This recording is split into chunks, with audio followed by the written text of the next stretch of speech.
Today we're at Fossil Butte National Monument. It seems like a very small inside section, but let's just go inside and see what we find.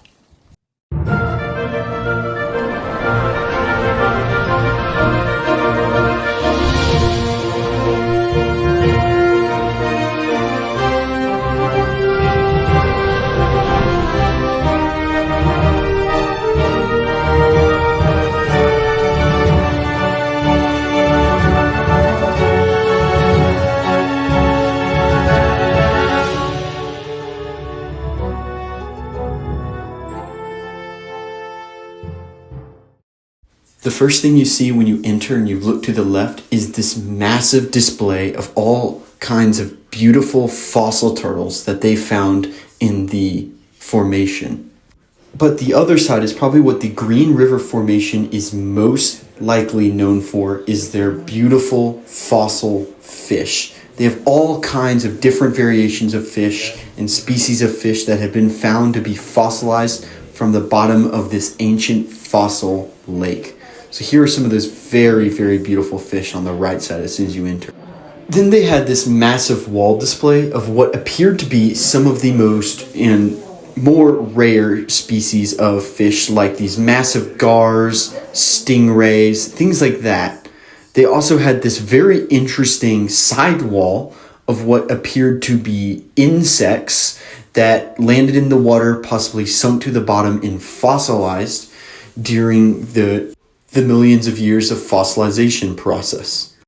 Then they had this beautiful large section of some of the very interesting larger plants that they have found, including what appeared to be a crinoid or a sea lily.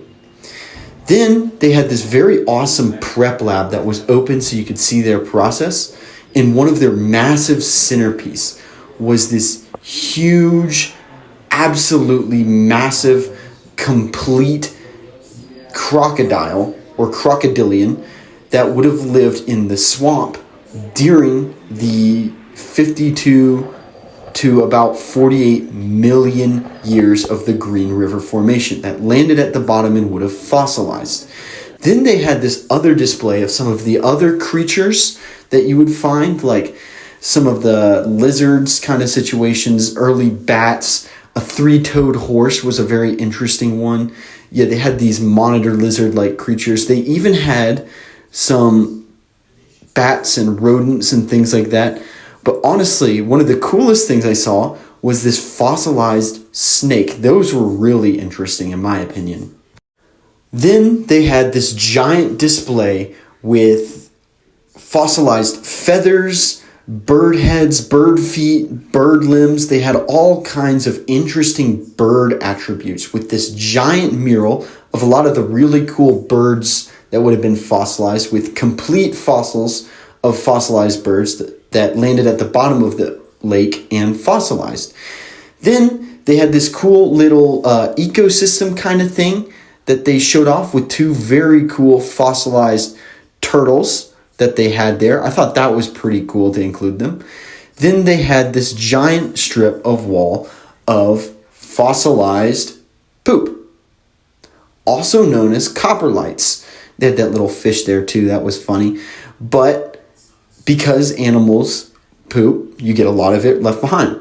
Then they had these giant Great Dine bone beds, which was thought to be a algae plume that blocked off oxygen during a layer and killed a large portion of the fish, so you get these giant death sheets of the time. Then they had these cool little setups with leaves, invertebrates like shrimp and things like that, some of the stingrays and things like that. They had some trace fossils from crabs and things like that. They had some other very interesting predatory examples with those turtles and smaller fish, and examples of fish eating other fish that they showed off. They had this catastrophe, which was the great dying event for them that they showed off there. They had some very cool arthropods with those giant insects. They had some very interesting flowers and even some prehistoric seeds. Then they just had this absolutely massive wall that they showed off of all kinds of interesting plants of the time. You see those giant palm fronds. You do see a lot of plants that would be around similar to ones that you would see today. So you do get some oak leaves, things like that. You get some pine cones here and there, I think. You get some other, you see a lot of leaves. You get some ferns and things in there. But this was just this absolutely massive, interesting wall of all kinds of just plants that fell into the water and hit to the bottom somehow and fossilized. And they had this massive palm frond, which I thought was very interesting and very cool. Then they had this interesting setup that was showing the ecology of the time with some of those birds. You had turtles, you had fish, and things like that. You had those giant dragonflies that would have existed. They even had this really cute otter, which I thought was just adorable. We are here at the beginning of the historic quarry trail of Fossil Butte National Monument. So I want to talk about the formation here. This is part of the Green River Formation, which is in a lot of Wyoming, parts of northeastern Utah, northwestern Colorado. It's getting real windy out here, so bear with me. It's about 53 to 48 million years old. It was formed by an ancient lake. So you get a lot of marine fossils with things like limestones, sandstones, things like that, that lay down sediments. Lakes are beautiful for preservation because the bottoms tend to be very anoxic and it cycles throughout the year and you get new layers that are laid down. So in Fossil Butte, you get a lot of beautiful freshwater specimens of ray fin fish, dragonflies, smaller flies. You get a lot of things that were near shore, like early three-toed horses, things like that. You get crocodiles. You get a lot of crocodilomorphs here. Well, you get some crocodilomorphs. Those are fairly rare in terms of talking, but you do find them here and there. And you find a lot of coprolite, which is fossilized poop, for lack of better words. That is left behind by fish, turtles. You do find turtles. You do find some monitor lizard kind of things that are semi-aquatic and aquatic. You find snake fossils. And of course, a lot of fish and plant fossils. You find a lot of those prehistoric plant fossils and prehistoric fish fossils. But this is a very, very beautiful monument. If you can point the camera over there, if you see that ridge there, it's really hard, but right at the edge of this ridge, if you see the top layer kind of stops and it comes down a little bit, that's where the lake used to be. Every little notch down is where the lake used to be. Every single strip that is a different color is technically a different formation, but the overall formation is the Green River Formation. And I love that you can actually see how the lake dropped, and eventually it would have been down to here and then vanished. So this entire area used to be a giant prehistoric lake, a giant fossil lake with fish, like I've said, crocodiles, turtles, ferns, snakes, some mammals here and there. You do find bats and birds. You'll find birds that landed in the water and possibly drowned or were dragged in the water and fall to the bottom and fossilize. You find all kinds of beautiful fossils out here.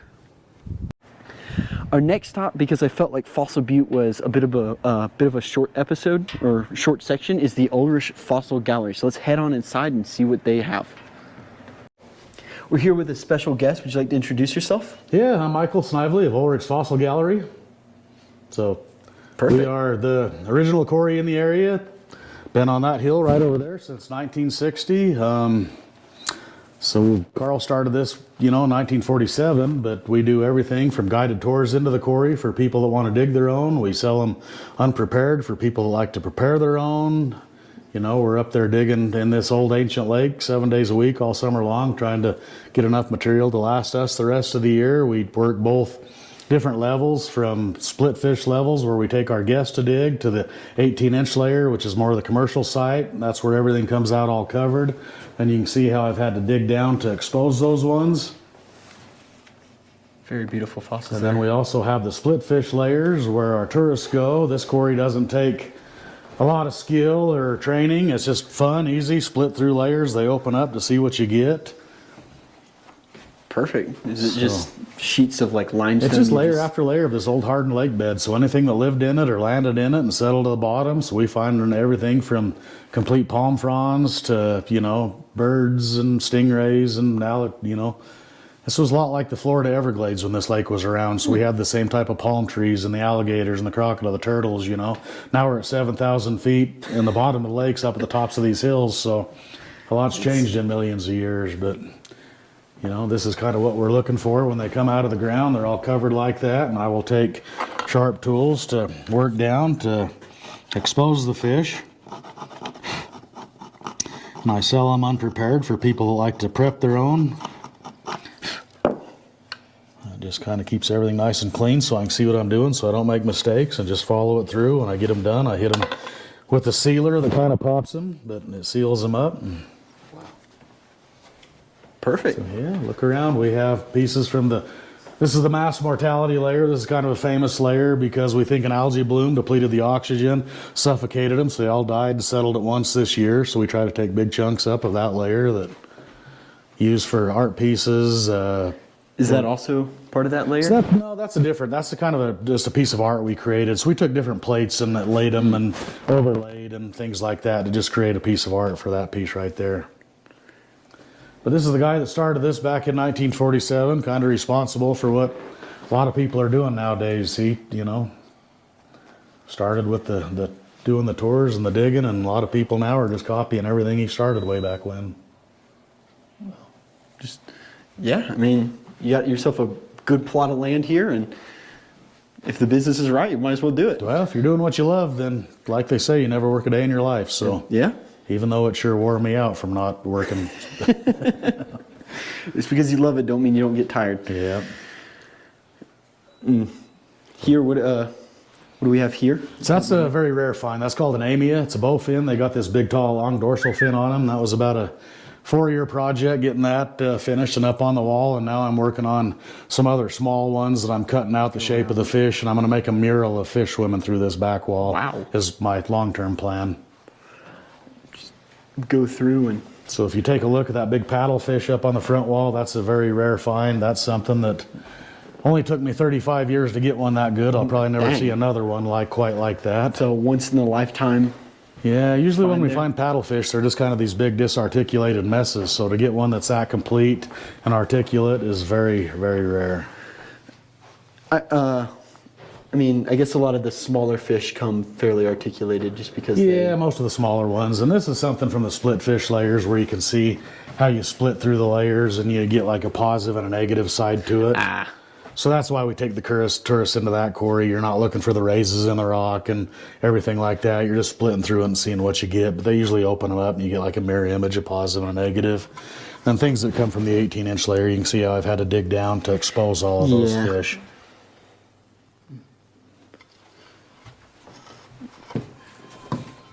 So everything from, you know, like complete palm fronds that hit the lake and settle down to big garfish, just all kinds of cool stuff in between. So these are folks that are digging in our quarry. One of the fun things we do is the guided trips into the quarry to let people dig their own. So we supply them with the tour guide, the tools, the transportation. You're going up there driving blades in, standing pieces of rock up, splitting through it. See what you get, and you got to keep what you find. So that's kind of a fun thing that we do in the summer. The 18-inch layer is kind of more our commercial site where we train our guys to develop the eye to find them, and you know, relying on the right angle of light and power tools, things to get those out. And I'm assuming this mass depth layer kind of is the easiest. That's the one where you just kind of that's easier to split. You know, you're just splitting and open them up. And all I got really, you know, those can be a lot less inexpensive than 18-inch layer stuff because I don't have a ton of time invested into these. It's more just the sealing them and everything like that. Where things like this, you know, I've got hours into actually exposing those take fish, it out and then seal it and then make sure but the thing that appeals to collectors about the 18-inch layer, you know, rather than splitting it and having half the fossil here and here, if you prepare them out correctly, you end up with 100% of the fossil intact, so you can actually feel every bone, scale, rib, you know. So the 18-inch layer kind of appeals to the more the serious collectors, things like that. This is just a fun for the experience to go up and dig your own, just split somebody through, who wants to go find a fossil once in a while, just hack something open and find it. Yeah. It's a nice it's shop fun here. to get out there and find anything. So, Yeah. Well, I mean, thank you for showing around and giving a little tour here. well, you want to see the number one fossil, the most common thing that we find? Absolutely. Keep in mind, everything that settled to the bottom hardened and got fossilized. So, more coprolite than anything else. Yep. It's like yet literally crap. Yeah. Did you see the big one from an alligator probably back here that I finished?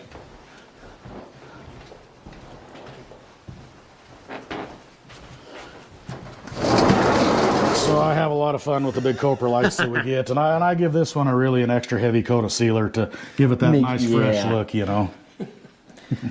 It's a big piece of alligator You crap. can see the impression of it there, and you know. Go together. Go back. Yeah, that's coprolites are a common thing. Well, it's the one thing that all animals have to leave behind, so you get a lot of it. Yeah, more of that than anything else. And it's more than once in a lifetime usually. So You know, for years I've joked that if there's a market for fish shit, we'd be millionaires. Well, 2 years ago, the visitor center put that display in the bathroom, the coprolite wall. Yep. And it's almost like it created a market for it. Now all these customers are coming through the door. Do you got a coprolite I can buy? So now I'm having to prep those darn things and sell them. But it's like they created a market for me by putting, they just gave you money. Yeah. They're just helping you print money with that one. Well, I'm looking forward to This is an elephant ear leaf. We get a lot of flora, insects, all kinds of cool stuff. What is this layer from? That's just a layer, a capping layer. I didn't prep the fish. I like the streaks in it. I call it my tiger fish. It's just kind of a different thing. Just kind of pick your own artistic design. I could have prepped it to expose the the fish, but it's just kind of cool looking at it like that. So we just stuck it in the case there. It's a very beautiful design. So yeah, we're doing everything from art pieces to things that are useful, like countertops, tabletops, floor tiling, backsplashes, all kinds of neat stuff that you can get really creative with this stuff. I mean, it's a giant flat piece of limestone, so it's perfect for countertops. You bet. Yeah. Well, thank you for showing us around. Stop by anytime. Yeah.